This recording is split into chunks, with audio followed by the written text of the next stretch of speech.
Hello, and welcome to the introductory manual of how to play Phages of Cataclysm.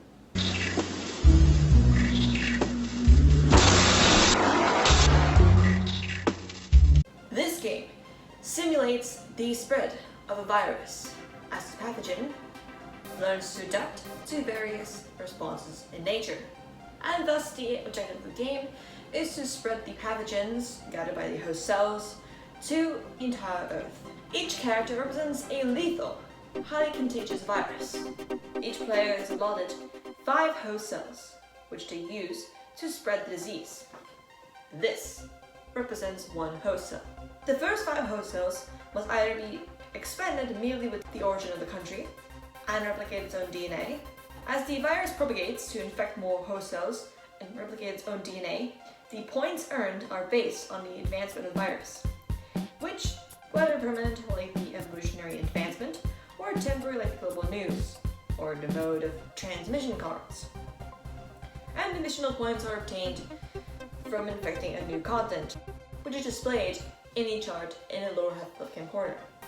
The countries are speckled with stars representing the activators of various types of cards. When a player lands on these cards, they may draw a card from the stack corresponding to its color. Pink, the player lands on the green star. So, I guess to choose any of the green. It's a global news event. And it says the CDC enforces a strict lockdown procedure. The player must remove 2 pathogens from the conquered areas. Let's say the player lands on the orange card. It means an evolutionary advance. It says heat resistance. The cost is 5 host cells, which replicates in countries of the southern hemisphere, which means here below the equator. Can increase pathogens in states below the equator by 20%. Now let's say the player has landed on a purple star. This is a mode of transmission card, which means extreme hematophagy. This pathogen uses host lymphocytes to replicate, and thus the player can increase the host cells by 20%.